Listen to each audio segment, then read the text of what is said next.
গেছে, আমি গগাতে খাওয়া নাই দাওয়া নাই।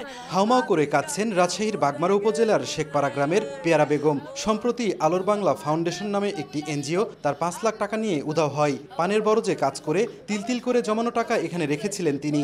বছরে প্রতি লাখে ২০,০০০ টাকা লাভ দেওয়ার কথা ছিল এনজিওটির। পানের পরে কাজ করো, আমার টাকা স্যার, ওই টাকা আমি ৭-৮ মাস আগে এনে টাকা চাচ্ছি, ওই টাকা আমাকে দেয়নি স্যার। এনজিওটি প্রায় ৬,০০০ গ্রাহকের ৫০ কোটি টাকা নিয়ে লাপাত্তা। প্রতিষ্ঠানটির পরিচালক আজিজুর রহমানকে নিজ বাড়িতে গত ৫ দিন ধরে আটকে রেখে পাহারা দিচ্ছেন গ্রাহকরা। তবে অভিযুক্ত বলছেন পর্যায়ক্রমে পরিশোধ করা হবে গ্রাহকদের টাকা।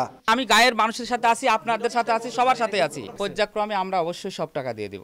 জেলার ৯টি উপজেলায় ব্যাঙের ছাতার মতো গড়ে উঠেছে নিবন্ধিত ও অনিবন্ধিত এনজিও। তাদের কাছ থেকে চড়া সুদে ঋণ নিয়ে সর্বশান্ত হয়ে ঘরবাড়ি ছেড়ে পালিয়ে বেড়াচ্ছেন অনেকেই। সুদসহ ঋণের অর্থ পরিশোধ করার পরও মোটা অঙ্কের টাকা দাবি করে মামলা দিয়ে গ্রাহকদের হয়রানি করা হচ্ছে। এরই জেরে গত ১৫ আগস্ট পবাতে স্ত্রী, ছেলে ও শিশু কন্যাকে হত্যার পর চিরকুট লিখে আত্মহত্যা করেন মিনারুল। এর রেশ না কাটতেই ১৮ আগস্ট মোহনপুরে আকবর কিস্তির টাকা দিতে না পারায় বিষ খাইয়ে হত্যা করা হয়।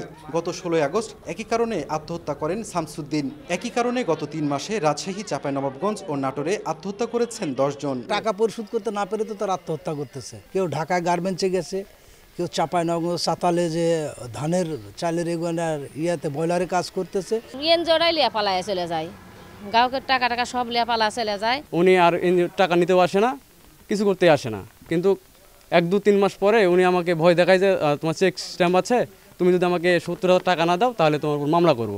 মানবাধিকার কর্মীরা বলছেন এনজিওগুলোর সুদের হার ১৪% কথা বলা হলেও বাস্তবে আদায় করা হচ্ছে ৩০%।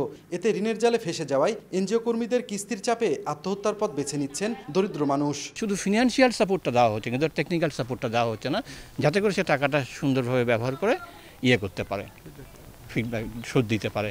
এই কারণে হতাশা এবং হতাশা থেকেই আত্মহত্যার ব্যাপারটা চলে আসছে। এ বিষয়ে জেলা সমাজসেবা অধিদপ্তরের কর্মকর্তা ক্যামেরার সামনে কথা বলতে রাজি না হলেও অতিরিক্ত জেলা প্রশাসক ও পুলিশ কর্মকর্তা বলছেন গ্রাহকদের টাকা নিয়ে লাপাত্তা হচ্ছে এমন এনজিওগুলোর রেজিস্ট্রেশন বাতিলের পাশাপাশি অভিযোগ পেলে নেওয়া হবে আইনি ব্যবস্থা।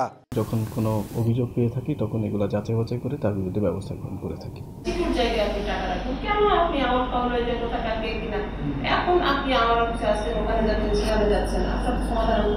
কোনো এনজিও মাঠ পর্যায়ে থেকে তারা সাধারণ মানুষের, দরিদ্র মানুষের অর্থ তারা লোপাট করছে, তারা সাধারণ মানুষ প্রতারিত হচ্ছে, তাহলে আমরা এরকমের অভিযোগ পেলে আমরা তাদের বিরুদ্ধে আইনগত ব্যবস্থা গ্রহণ করব।